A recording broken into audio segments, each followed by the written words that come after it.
Bună suflete dragi, bine v-am regăsit la un nou tarot interactiv, la noi previziuni pentru anul 2024 pentru zodia Berbec. Am să trag și o carte a îngerilor pentru voi, să vedem care va fi mesajul pentru acest an. Este un mesaj general, cum bine știți. Am să vă rog să luați din acest mesaj doar ceea ce considerați voi că vi se potrivește situației voastre actuale, vieții voastre. Da? Este un mesaj colectiv, este un tarot horoscop. Haideți să vedem pentru voi, dragii mei berbeci, ce mesaj vine de la îngeri pentru anul 2024.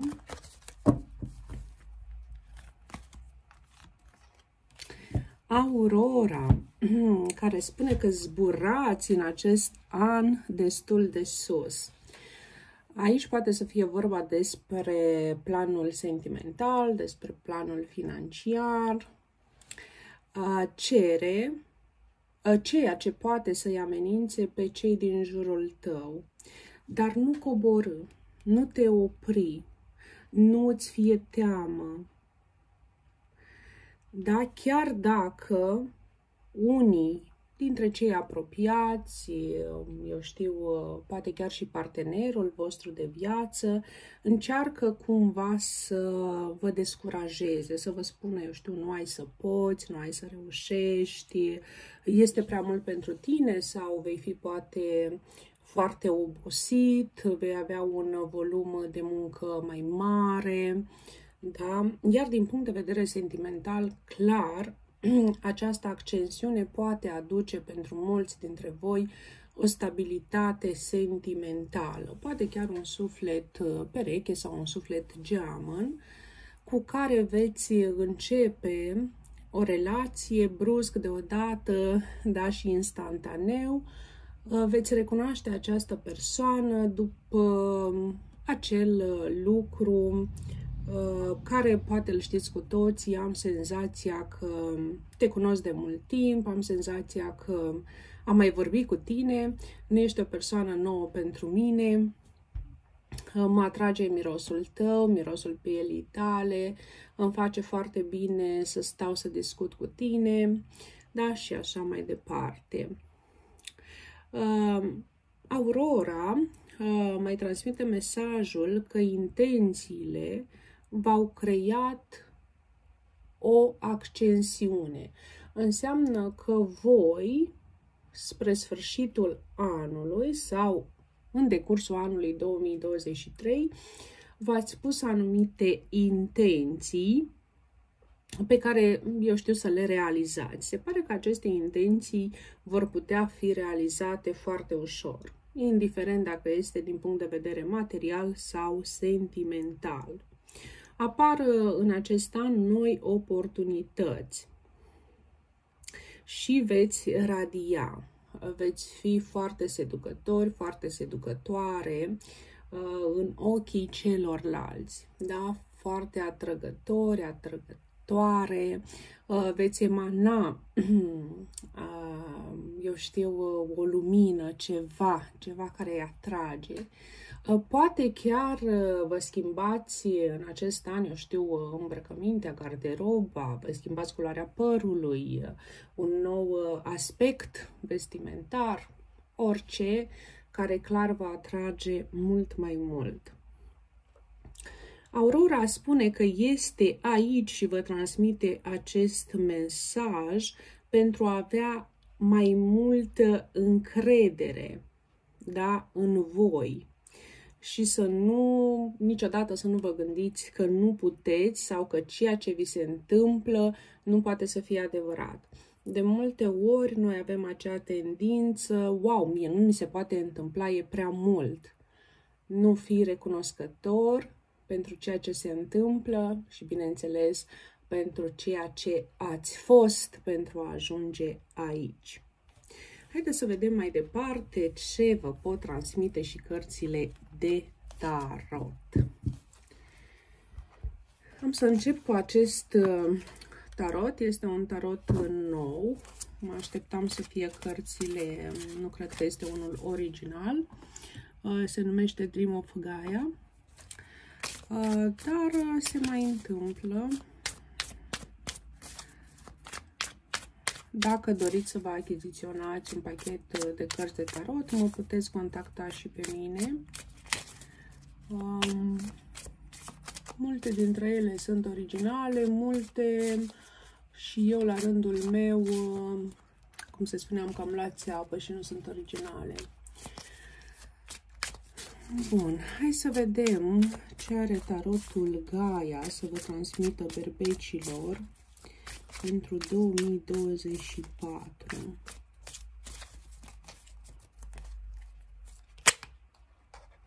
Ok, am să iau și această carte. Intuiție, o intuiție foarte bună, o intuiție pe care poate mulți dintre voi și-o dezvoltă sau lucrează la acest lucru. Intuiția este cea care tot timpul ne ghidează și trebuie să vă luați după ce spune această intuiție, această voce a sufletului. Să nu, clar, să nu vă opriți din ascensiune, să nu dați înapoi sub nicio formă. Am aici niște berbeci. Poate să fie berbec, poate să fie taur, este clar aici o zodie de pământ. Se pare că multă intrigă, multe persoane în viața dumneavoastră care iarăși mă întorc la cartea îngerilor, care încearcă să vă manipuleze sau care vor încerca să profite de pe urma voastră. Aici trebuie să aveți mare grijă și în grupul de prieteni. Pe cine lăsați să intre în viața voastră? Și aici mă refer la noi prieteni, pentru că, clar, vor exista și persoane noi care vor intra în viața voastră cu această nouă ascensiune, cu acest, eu știu, cu această nouă reușită, un vis împlinit, da, vă împliniți anumite vise. Și odată cu acest lucru s-ar putea să aveți unii dintre voi parte de anumite persoane manipulatoare, persoane care încearcă ori să vă tragă în jos, ori încearcă să profite de pe urma voastră. Aici trebuie să fiți puțin atenți. Apoi, mulți dintre voi, o parte dintre voi pot încheia o relație karmică. Ajungeți la sfârșitul unui ciclu. Nu mai doriți. Nu mai doriți acest bărbat sau, vorbim pe general, poate nu mai doriți o anumită prietenie.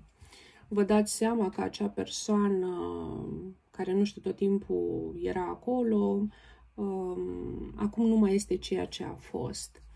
Da? Iar cărțile de tarot clar vine cu acest sfat, folosește-te de intuiție, pentru că intuiția ta va funcționa foarte bine. Și mai avem și luna, justiția, exact ceea ce spuneam. Va trebui să faceți o alegere. Rămâneți într-un disconfort emoțional, rămâneți într-un disconfort, eu știu, material, financiar, sau plecați pe drumul corect, acolo unde vă spune sufletul, acolo unde vă cheamă inima. Trebuie să alegeți și, de regulă, alegerile pe care le facem în viața noastră trebuie să fie alegeri făcute cu inima, cu sufletul. Da? Mulți dintre voi își pot găsi chiar menirea personală, din punctul meu de vedere, în acest an. Un loc de muncă stabil, cu un câștig foarte bun, acolo unde puteți avansa foarte, foarte repede. O să vedeți altă față, iarăși, a mai multor oameni, o deziluzie pe parcursul anului, dorințe neîmplinite, mai ales din punct de vedere sentimental. Iar justiția vine și face dreptate, dar dreptatea asta vă faceți voi. Voi sunteți responsabili de această alegere care vă va duce acolo unde doriți. Poate să fie o alegere chiar între partenerul actual și altcineva, între partenerul actual și singurătate. Ceva acolo se întâmplă pe parcursul anului. Apoi avem această carte a lunii, care bineînțeles este cartea magiei albe, arată un atac energetic. Această despărțire pentru unii dintre voi se poate întâmpla chiar și datorită acestui atac energetic care a venit în mod continuu și constant. Dar trebuie să înțelegeți că pentru unii dintre voi această separare vă va fi foarte benefică. Cu siguranță mulți dintre voi vor încheia un ciclu karmic, vor tăia o karmă. Karma nu se poate tăia altfel decât să spui stop, să te resemnezi, să accepti o anumită situație și să mergi înainte, spre victorie, pentru că este un an a victoriei. Dragilor, cam atât. Știu că ați dorit videoclipuri mai lungi, dar după cum bine știți, timpul nu îmi permite. Dacă doriți să mă contactați pentru o etalare personală, privată, vă aștept cu drag cu un mesaj pe numărul de WhatsApp pe care îl găsiți în descrierea acestui videoclip. Vă doresc tuturor un an plin de beneficii, bucurii, sănătate și împlinire. Pe curând!